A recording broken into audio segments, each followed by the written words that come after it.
I've had 2 stints now here in Cortland. I was an undergraduate at SUNY from '89 to '94, and I returned to the community in 2002 when I was hired as the head swim coach at SUNY Cortland. So this is 2017, so that's 15 years plus my previous 20 years. Wow. Nice even number. Where did you grow up? Poughkeepsie, New York, Oh. down in the Hudson Valley. So Cortland must have been quite a change for you. It was, but it wasn't. Yeah. It was 3.5 hour, 4 hour drive depending on the weather. The community here is a little smaller, but it's also more closely knit. I grew up in a suburban area, and we would have to drive to get to places. And the nice thing about the city here is that you can get any place pretty much on foot very easily. True. It's a walkable community. Very much so. What are some of the changes that you have seen in Cortland during your 20 years here? You think back when you first arrived to now. Well, my perspective has definitely changed. When I attended SUNY, looking at the community as a college student is very different than looking at the community as a year-round resident. There's been a great growth in terms of restaurants, eateries, bars as well, and I think a lot of them have gone more upscale. There's better options, there's a wider variety of options in terms of restaurants. There's been an investment in terms of commercial buildings in different spots throughout the city.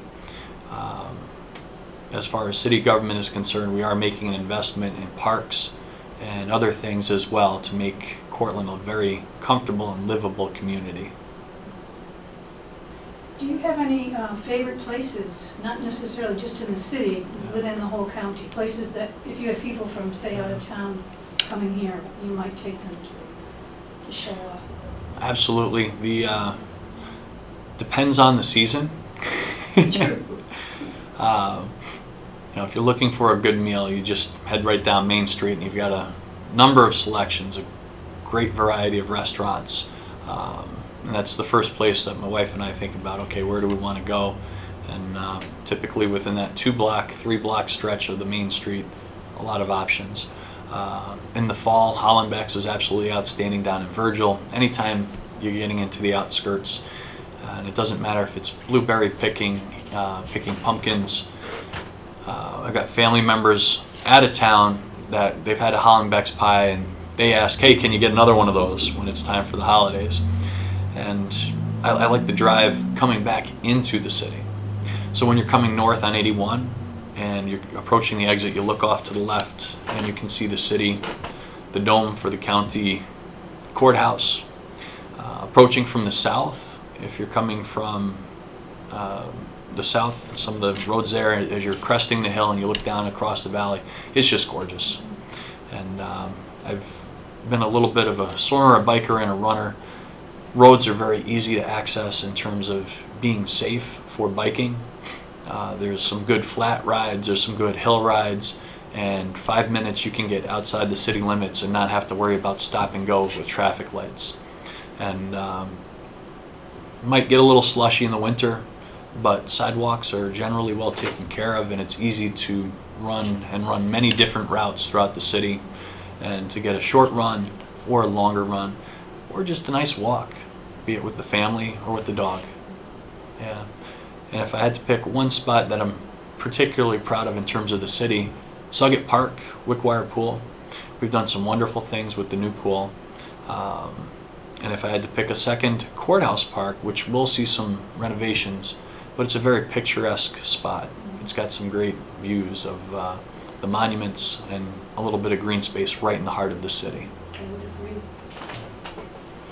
Kind of, the answer just now kind of butts up to this question, but what do you most appreciate about living here in Cortland?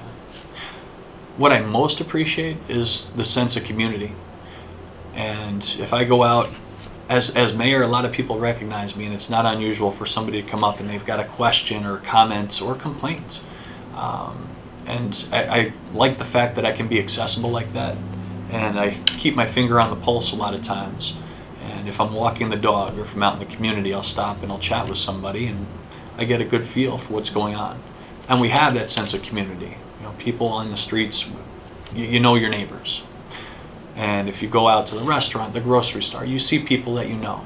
And it gives that strong sense of community, which is what any town, any village, or any city should have. So I say that Cortland is right-sized. And that's what I appreciate the most, is that we're the right size in terms of geography, population, that we can do things that positively impact us. And you're a coach at SUNY Cortland, and you said how long you've been there, but what kind of changes have you seen at SUNY Cortland over your tenure there? Well, I just completed my 14th season as the head swim coach, and I'd been an undergraduate there, as I stated earlier. Dining halls were always pretty good, but they're so much better. And being a former swimmer, that's something that is high up on the list. There's been a tremendous investment in terms of infrastructure. The college has great foresight in terms of planning, and some of it has been rehabilitation of older buildings. Some of it has been the construction of new buildings. When I was an undergraduate, there's 2 new residence halls, a new School of Education building, the Student Life Complex. Studio West was transformed into the School of Professional Studies, and the stadium. I mean, these are major projects within the last 20 years. And additional buildings, both academic and residence halls, that have been renovated, the list just continues. But I have to say, the one thing that has been a constant is the people at SUNY. And we've got great leadership. President Eric Bitterbaum does a great job of putting out expectations that keep faculty, staff, students aware of what it is that Cortland values. And a lot of it is that personal contact. And I believe that SUNY does a great job preparing future leaders. And it's the faculty, the staff, and it starts at the top. But it was like that when I was an undergraduate, and it still is that way. It is a beautiful campus, and it has changed a lot. I've been here 40 years, and as you're speaking, I'm envisioning what it used to look like and what it looks like now. So if you put an overlay of the old campus on top of the new one, it would be a remarkable picture. And as mayor, I know there's no typical day in serving as mayor, but maybe you could give us an idea of what some of your duties are, maybe what kinds of things you've made an impact on over your tenure. Well, there's a lot of the behind-the-scenes stuff. So working with department heads, making sure that we're planning our budgets appropriately, that we're executing our jobs professionally, dependably. We want people to have confidence that when they pay their taxes, the money that comes to local government is being spent well. And I've been very pleased with not just department heads, but our staff, top to bottom. There's occasional bumps, and we try to work through those. But we've got a lot of people that care about their jobs because they care about the community.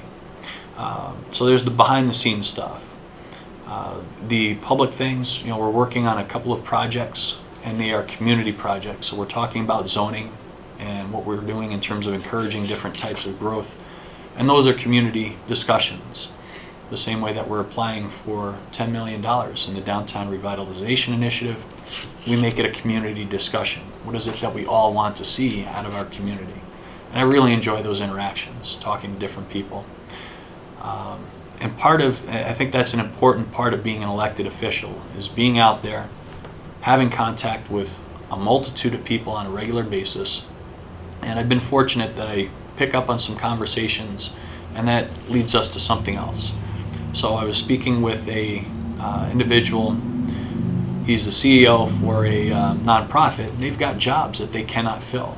People are not applying, and part of it might be training, but they're pretty good jobs. So we had a discussion with some educational institutions in town, both the high schools throughout the county, the community college, SUNY, and talking about what can we do in terms of job training and make sure people are prepared. So it's not a traditional job of the mayor to do things like that, but when I have different conversations, I say, well, maybe we can pull a couple different people into the same room. And when you get the right people around the table, you just have a discussion, and some ideas start to pop up. Some of the more enjoyable, I'll give you an example. Today, before we met, I was actually at a Southern Tier East Regional Planning Board meeting, and we're talking about different things going on throughout the Southern Tier, which Cortland is actually at the northern end of the Appalachian mountain range, and that makes us part of the Appalachian Regional Commission. We can receive funding, and that's where this board actually helps. So we had some nice conversations, and I have some ideas coming from that. I also shared some ideas. But before that, I was at a local elementary school, Randall, they had a project called The Leader in Me. And the students did a very nice job, and this is kindergarten through, I believe, 6th grade, talking about leadership, what it means to them, and what they do that helps make them a leader. And it was really enjoyable watching the little kids. They're being taught to think ahead. They're being taught to think about being a leader and what types of behaviors they should be demonstrating. And having the opportunity to see that type of action, it's really rewarding. It's one of the more fun parts of the job. It's kind of neat. Absolutely. Yeah, but that human interaction, being out in the community, working with people, and kind of serving as a catalyst in a way, because you know what's going on in some areas, and you meet these people and bring them together and stir the pot, and something good might result. That's a good way to put it. Sometimes I need to sit in the room and help things move along, and sometimes it's just being a connector. Hey, call this person. I'll have a complaint. Somebody will call. There's individual things. Plow damage. Somebody has issue with one of the city plows, and this has happened. The mailbox offense, and it should be going to DPW, but they don't know that's who they should call, so they call the mayor's office. Well, a couple of years ago, and this is sometimes a recurring issue, somebody will shovel their sidewalk, and then the plow comes by and it throws the slush up on the sidewalk. So what we did 2 years ago, one of the fraternities up on campus went out, bought them a couple shovels, and when somebody called and they had this issue, these guys were willing to go over and they shoveled out the driveway, shoveled out the sidewalk. Yeah, it was very, very beneficial. In those years where we haven't had as much snow or ice, we've been a little bit better off. But again, it's that sense of community where some people are willing to do. And that was just, I had talking to some of the gentlemen in the fraternity, they were looking for a community service project. So I said, hey, how do you feel about shoveling a sidewalk here and there? Nice. Yeah, so sometimes you come up with creative solutions. Yeah, the wheels are turning. That's Yes. good. I like to see it. If you were to think about Cortland 34 years from now, what would you like it to look like, or what changes would you like to see, or maybe what projects that you're most interested in you'd like to see completed? Give us an idea of what you think it might look like, or you hope it would look like. Yes, 30, 40 years from now, wow. Well, I hope within the next couple of years we're going to see, with our planning and what we should be able to do, some major improvements to our parks. And 30 or 40 years from now, we'll probably need to do that again. Playground equipment starts to fail, you want to replace it before it's unsafe.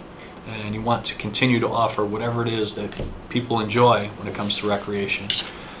Game and Beach has been such a great resource. Wickwire Pool has been such a great resource for the community. Basketball courts, a couple tennis courts.